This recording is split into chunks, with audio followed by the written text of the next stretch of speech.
कल बड़ी अहम डेवलपमेंट हुई है जनाब। पाकिस्तान में अब इलेक्ट्रिक व्हीकल भी बनेंगे और मोबाइल फोन्स भी बनेंगे, मैन्युफैक्चर्ड मेड इन पाकिस्तान। बिल्कुल शफात, हुकूमत की जानिब से लोगों को मुल्क में गाड़ियों की कीमतों में कमी की कल खुशखबरी सुना दी गई है। माहौल दोस्त इक़दाम है जिससे फ्यूल की हम देखेंगे कि इंशाल्लाह बचत भी होगी। पेट्रोल की बजाय बिजली से चलने वाली माहौल दोस्त गाड़ियों की मकबूलियत पाकिस्तान समेत दुनिया भर में तेजी से बढ़ रही है और इंजन के बगैर इन कारों का इंसार इलेक्ट्रिक बैटरी पर होता है। अब मसला शफात ये भी है कि हमारे यहाँ बिजली महंगी भी है और हमारे यहाँ लोड शेडिंग भी बहुत ज़्यादा होती है। तो ऐसी तमाम सूरत हाल में ये जो इलेक्ट्रिक व्हीकल्स हैं ये सड़कों पर कैसे दौड़ेंगी? जी, ये एक सवाल है, लेकिन मेरे ख्याल में टेक्नोलॉजी भी आगे आ गई है हमारे पास। आपको पता है, आप गाड़ी की जो बैटरियाँ चार्ज कराते हैं इसमें और जिस चार्जर ने हमारी जो इलेक्ट्रिक व्हीकल्स को चार्ज करने में कोई ज़्यादा फर्क नहीं है। वैसे ये भी एक साइंस है।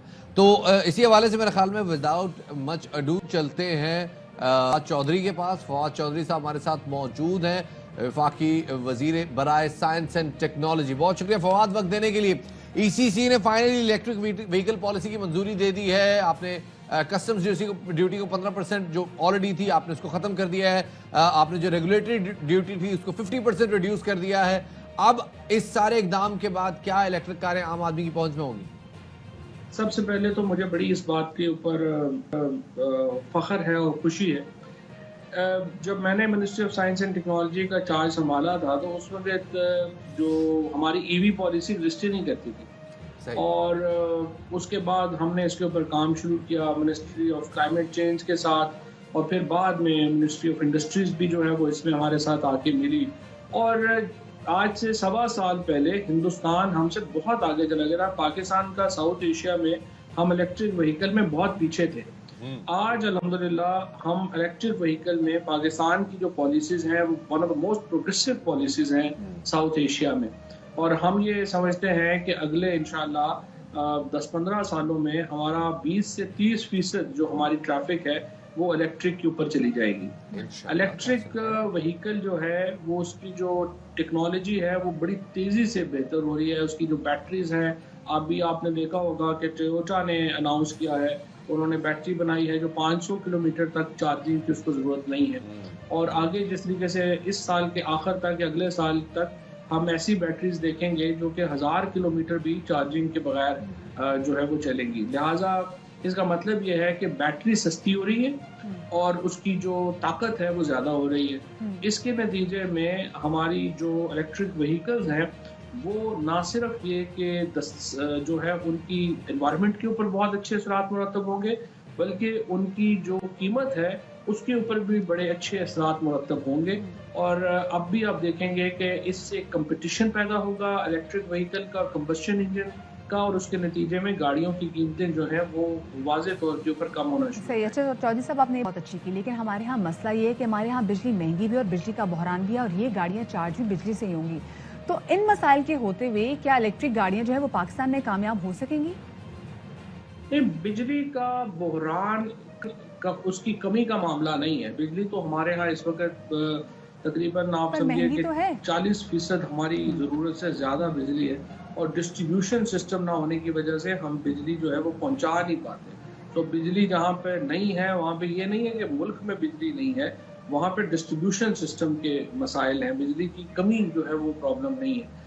जहाँ तक इसकी जो मामला है कि बैटरीज का, इसकी जो चार्जिंग का मामला है वो पेट्रोल से और इवन गैस से बहुत सस्ती जो है वो चार्जिंग पड़ती है। और जिस तरीके से ये टेक्नोलॉजी आगे बढ़ रही है इसमें मज़ीद कमी आती जाएगी और जो हमारी जो चार्जिंग की कैपेसिटी है और स्पेशली आगे जो चार्जिंग स्टेशंस लग रहे हैं उनके साथ सोलर पैनल लग रहे हैं, यानी जो बिजली वहाँ पे आ रही है वो सोलर पैनल से आ रही होगी। तो उसकी जो चार्जिंग है वो और सस्ती हो जाएगी और आप देखेंगे कि इसकी जो कॉस्ट है इसकी चार्जिंग की वो भी बहुत कम होगी। बहुत बहुत शुक्रिया फौजी साहब हमारे साथ मौजूद है, वफाकी वज़ीर बराए science and technology. Electric car Pakistan में क्या फ्यूचर रखती है, मारूफ ताजिर खुर्रम शहजाद साहब हमारे साथ मौजूद हैं, उनसे ज़रा जानते हैं। खुर्रम साहब बहुत शुक्रिया हमें इस हवाले से हमारे साथ शामिल होने के लिए। ज़रा मुझे ये बताइएगा कि ये जो इलेक्ट्रिक कार आपके इस्तेमाल में है, क्या सहूलत है इससे, क्या आपको लगता है कि जी इसका फायदा है और क्या फ्यूचर देखते हैं इसका? अच्छा, इस कार की, मेरी कार तो है एसयूवी, ठीक है, इसका एक हैवी वेट है, लेकिन कंपैरेटिवली ये बहुत इकोनॉमिकल है। आप अगर फ्यूल गाड़ियों से देखें, मुझे तकरीबन 5 रुपीज़ पर किलोमीटर इसकी कॉस्ट पड़ती है चलाने में। प्लस इसकी ड्राइव जो है, एक दफ़ा आपने इलेक्ट्रिक कार चला ली, दूसरी गाड़ी की ड्राइव और इस गाड़ी की ड्राइव, इवन कोई हो लो एंड गाड़ी भी हो, अभी छोटी गाड़ियाँ भी आ जाएंगी पाकिस्तान में, ड्राइव में मुकाबला नहीं हो सकता इसका, बहुत कम्फर्ट है। फिर इसमें अब जितनी भी गाड़ियाँ बन रही हैं उसमें इलेक्ट्रॉनिक सिस्टम बहुत अपडेटेड हैं, पैनल्स और तकरीबन एक्सेसरीज उसकी लेटेस्ट उसमें डली होती। तो लेकिन जो इश्यूज इसमें हैं हम लोगों को, वो हैं चार्जिंग के चार्जिंग स्टेशन जो हैं अभी ये फ्यूल पंप्स पे लगा रहे हैं, अभी तकरीबन 30 मिनट्स उसके ऊपर चार्जिंग लगती है। अगर मैं शहर से बाहर जाता हूँ तो घर में तो मैं अपने चार्ज कर लेता हूँ इजीली, लेकिन शहर से बाहर जब भी मैं जाऊँगा तो मुझे चार्जिंग स्टेशन पे जाना है। अभी फ्यूल पंप्स पे लगा रहे हैं, 30 मिनट्स पर कार लगते हैं, और ये 1 या 2 चार्जिंग स्टेशन लगाएंगे फ्यूल पंप्स वाले, इससे ऊपर नहीं जाएंगे, इनके पास स्पेस ही नहीं है इतनी। और उसके अंदर अगर वो सारा दिन भी चलें तो वो 30 से 40 गाड़ियों से ऊपर चार्ज कर ही नहीं सकते एक दिन। तो अगर ये 20 to 30% कार्स आ गई तो वो तो अगर शहर से बाहर जाएंगे तो समझें कि एक लंबी लाइन होगी जिसमें कि गाड़ी चार्ज होगी तो आगे जाएगी। अच्छा खुर्रम साहब, जैसे तो अभी हमारी फवाद चौधरी साहब से बात हो रही थी और वो बता रहे थे कि जो चार्जिंग स्टेशन जो बनाए जा रहे हैं वहाँ पे सोलर पैनल्स भी लगाए जाएंगे ताकि ज़्यादा आसान चीज़ें हो जाए और जो बिजली भी वो थोड़ी जो उसकी जिस तरीके से उसको चार्ज करने का प्रोसेस वो भी थोड़ा सस्ता हो जाए, तो क्या ये मुमकिन हो पाएगा? जी, अभी भी जो रेट्स हैं, मैं आपको ये जो चार्जिंग रेट बता रहा हूँ कमर्शियल पे बता रहा हूँ, घर पे मुझे इससे भी सस्ती पड़ती है।